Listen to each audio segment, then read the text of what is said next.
Well, it's been roughly 2 years now that I've been fully out of Scientology. I started speaking out and making videos just over a year ago, with my first series covering what is wrong with Scientology. I explained why it is in its very DNA to destroy itself. Everything I said in those videos is turning out to be more true than even I realized at the time, but there were many other things I also didn't realize when I was making those videos. Because of the articles I've done since then, I've spent quite a bit of time researching not just Scientology, but cults in general. I've gradually been recovering from what was a lifetime of indoctrination and abuse, and what I've come to realize is a tiny, insignificant cult that has less and less relevance with each passing day. The official Church of Scientology may or may not last for years to come. It really depends on how long its current leader, David Miscavige, can continue to repackage and remarket L. Ron Hubbard's nonsense to a purposefully ignorant audience who seem all too willing to overlook the obvious and blatant human rights violations, abuses, and authoritarianism that are Scientology's core practices. The members of Scientology can't be blamed fully, though, because they are victims of a masterfully crafted deceit machine that L. Ron Hubbard built and David Miscavige has only added to. I said that Scientology is tiny and insignificant, not because I'm trying to devalue the damage that Scientology does, but instead to put it into its proper perspective. L. Ron Hubbard, whether he meant to or not, created a mind-controlling authoritarian system of belief which damages people psychologically, emotionally, and spiritually. And just for the record, I happen to think that he knew exactly what he was doing. I've said from the beginning that it is not the beliefs themselves that are the problem, and I still say that. People in the cult right now, even celebrities such as John Travolta, are avoiding the real issues with Scientology by saying that anyone critical of their religion is just bashing their freedom to believe what they want. Well, let me say again that you can believe in Thetans and Xenu and the rest of Scientology's teachings all you want. The critics of Scientology may ridicule or make light of those beliefs, but they have never been the real issue. It is what people do with those beliefs and how they use them to control and undermine a person's self-esteem and personal freedom. That has always been the problem with Scientology and with every other destructive cult out there. Escaping from a destructive mass movement like Scientology and moving on with one's life is challenging, to say the least. I can't speak for everyone, since I think the experience is unique for each person, but I've found that there are all kinds of psychological, emotional, and spiritual barriers which have to be overcome before someone can say that they have broken free of the constraints of any enforced belief system. I've been told that I seem to have broken free of a lot of these constraints fairly quickly compared to some other people. I don't think I'm anyone special, but I do think that I've been lucky enough to have experienced and learned some things which have helped me quite a bit, and I thought it might be a good idea to share some of that. I'm no psychologist or professional counselor, and I'm not making this video pretending to be one. These are simply some things which helped me through the whole process, from the initial betrayal and anger I felt when I learned what a pathological liar L. Ron Hubbard was, to where I'm at now, where I really don't care much about the subject. So if you find yourself coming out of Scientology or some other cult, maybe these points can help you too. 1.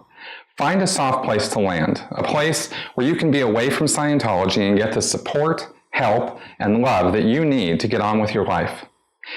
If you are still in touch with Scientologists who are trying to handle you to get back in the cult, I don't think your recovery is going to go very smoothly.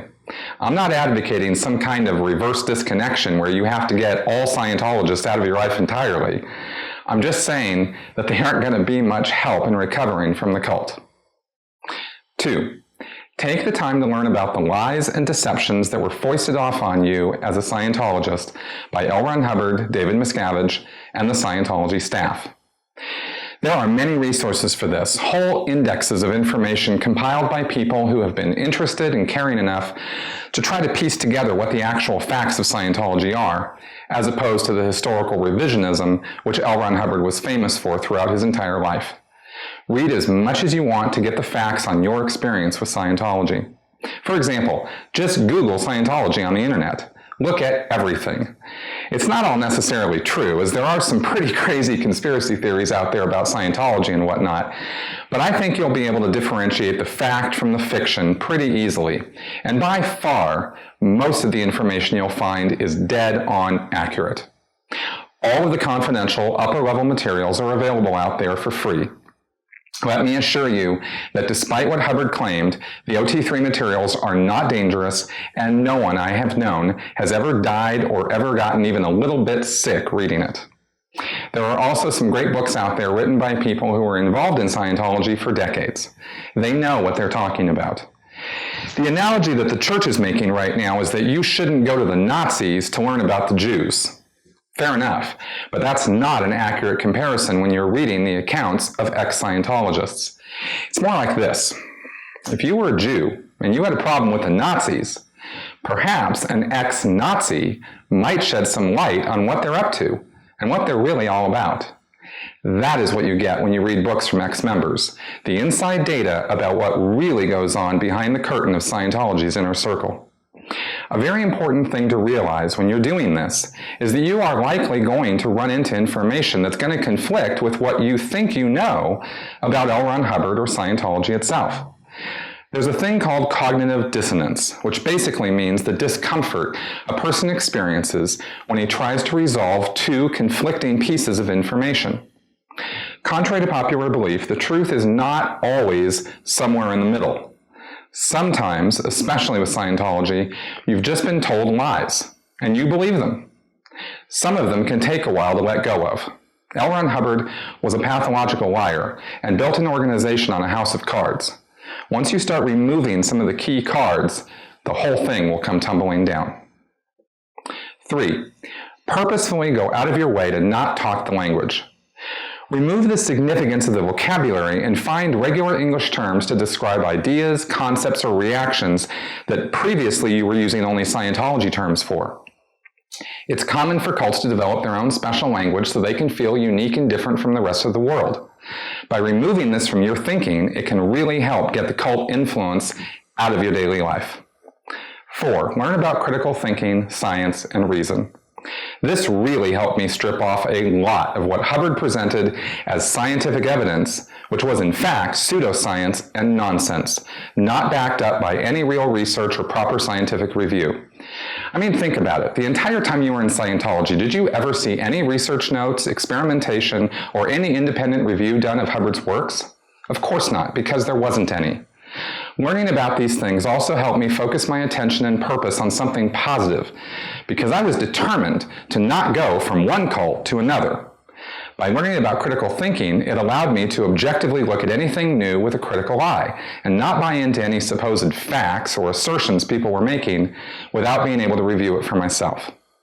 Famous astrophysicist Neil deGrasse Tyson recently said, "Science literacy is not just what you know, but how your brain is wired for thought. If you can achieve that, you never have to ask if the moon landings are real again."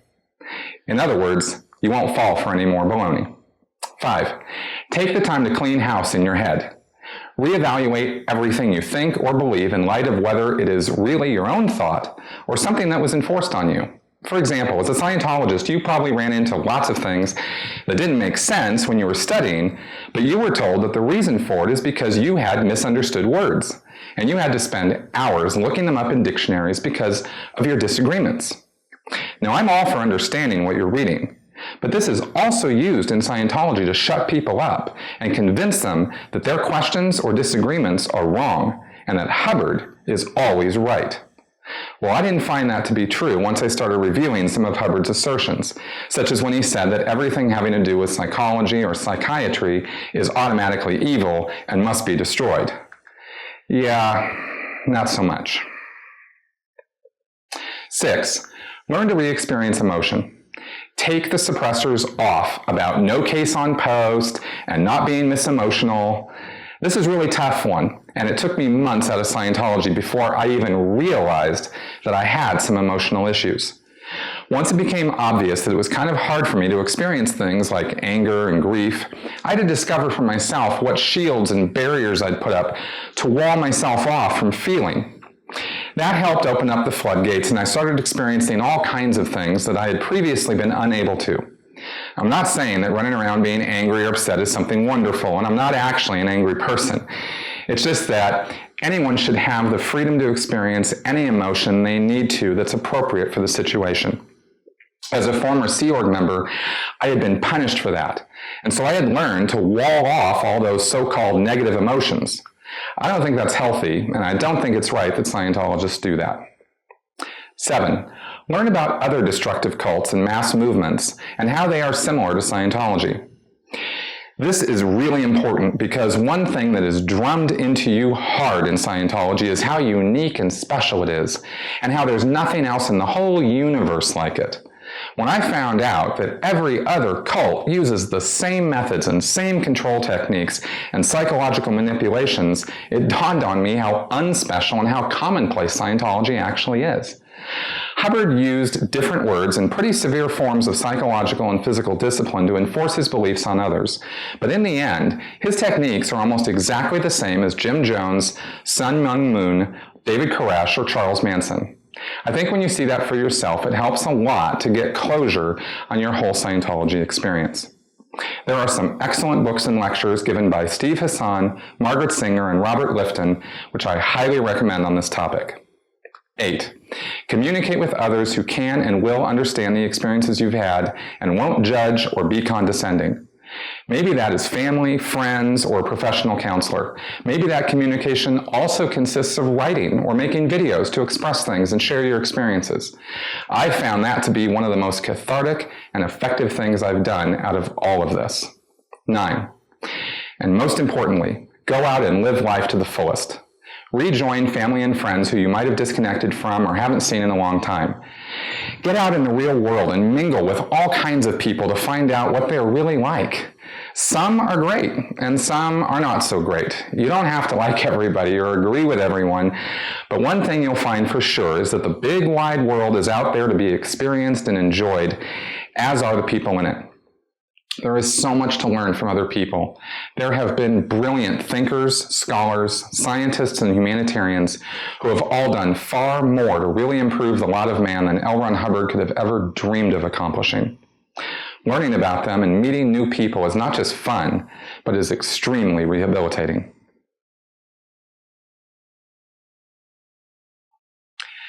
I'm not under any illusion that I'm fully recovered or have achieved some brilliant new state of being. Personally, I think this recovery process is something I'll be doing for the rest of my life, and that's fine with me. I'm not down on myself anymore for what I've done or what I experienced in Scientology. It was an extremely unfortunate experience, but it's one that I've moved on from, and I'm getting on with the rest of my life with a lot more hope and happiness than I thought was possible when I was in Scientology. Everything I've said here is what I've done, but these things might not be everything you need. There are lots of resources out there that you can go to. There's certainly nothing wrong with seeking professional counseling if you feel you need it. In fact, I'm sure in many cases it would be the only thing that might help achieve a real recovery. I've listed some resources in the notes section of this video, but don't think this is a complete list by any means. I hope this is of help. Thank you for watching.